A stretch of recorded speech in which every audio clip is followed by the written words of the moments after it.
चलिए बच्चों, स्टार्ट करते हैं हमारी नेक्स्ट वीडियो। जो इंटीग्रल सीरीज हमने स्टार्ट करी है उसी में नेक्स्ट वीडियो। देखिए, एक इंटीग्रल है, बहुत अच्छा क्वेश्चन है, एनसीईआरटी का क्वेश्चन है और बहुत बढ़िया प्यारा क्वेश्चन है।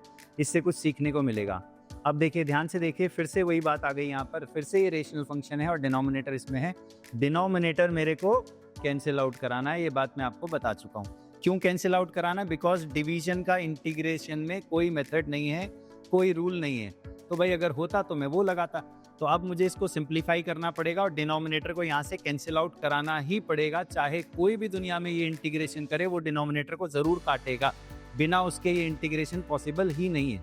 ठीक है, तो चलिए स्टार्ट करते हैं। अब क्योंकि ये ट्रिग्नोमेट्रिक फंक्शन है और मुझे इसको कैंसिल आउट कराना है, बात तो मैं समझ गया। अब देखिए, दिमाग कैसे लगाना है हमको, लॉजिक कैसे बनाना है। यहाँ पर एंगल है x और यहाँ पर एंगल है 2x। तो बात समझ में आ रही है?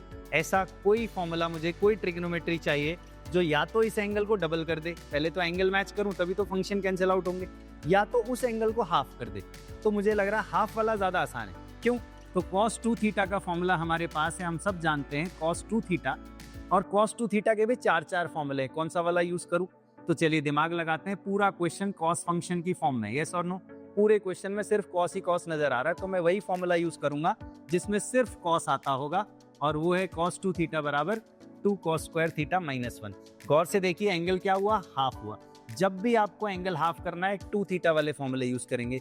जब भी एंगल 1/3 करना है 3 थीटा वाले फॉर्मूले यूज करेंगे। 3 थीटा वाला फॉर्मूला 1/3 करता है एंगल को, 2 थीटा वाला हाफ कर देता है एंगल को। तो चलिए, न्यूमरेटर में मैं यूज कर रहा हूँ इस फॉर्मूले को। तो cos 2x को क्या लिखेंगे? 2 cos square x -1। Angle half हो चुका है, देख लीजिए, 2x का x कर दिया। यहाँ भी cos 2 अल्फा क्या होगा? 2 cos स्क्वायर अल्फा -1। ठीक, डिनोमिनेटर में हमको कोई चेंज नहीं करना, cos x minus cos alpha. Right, आगे बढ़ते हैं।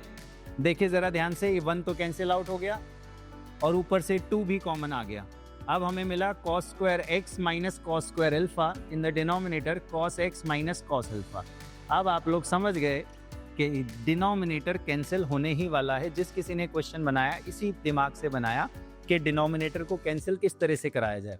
अब आप देखिए, न्यूमरेटर में सिंपल अलजेब्रा का फैक्टराइजेशन का फॉर्मूला बन गया, a square minus B square. अब कोई ट्रिग्नोमेट्री नहीं लगनी, a plus B and a minus B. और आप देखिए, हमारा जो डिनोमिनेटर में फंक्शन था, ट्रिग्नोमेट्रिक था, वो हमने कैंसिल आउट करा दिया। तो एक कैंसिलेशन हमने कर दिया इस फंक्शन का। अब आप अगर ध्यान से देखें तो इजीली हम इसको स्प्लिट करके इंटीग्रेट कर सकते हैं। देखो, एक गलती और जो बच्चा यहाँ पर करेगा, ऑपरेटर लिखने बहुत जरूरी है बेटा, dx dx, ये 2 दोनों के साथ है। एक गलती और जो बच्चा यहाँ पर करेगा, वो इस ऑपरेटर को नहीं देखता। ये ऑपरेटर हमारा dx है, मतलब ये इंटीग्रल ऑपरेटर, ये x वेरिएबल के लिए काम करेगा। बेटा ये तो अल्फा है, आपको पता है इंटीग्रल एक ही डायरेक्शन में चलता है। क्योंकि यहाँ dx हम ऑपरेटर यूज कर रहे हैं, तो फंक्शन भी x का ही होना चाहिए। अगर x का नहीं है तो वो कांस्टेंट है, और अगर कांस्टेंट नहीं है तो इंटीग्रेशन नहीं होगा। तो हमको क्या करना है? cos x को बाहर निकालना है कांस्टेंट मानकर। cos x का इंटीग्रेशन sin x हो गया, यहाँ cos अल्फा बेटा बाहर आ गया, अंदर बचा 1 का इंटीग्रेशन x। तो ये बात ध्यान रखिएगा, cos अल्फा का sin अल्फा नहीं लिखना इंटीग्रेशन। क्यों नहीं लिखना? बिकॉज ऑपरेटर d अल्फा नहीं है मेरे भाई।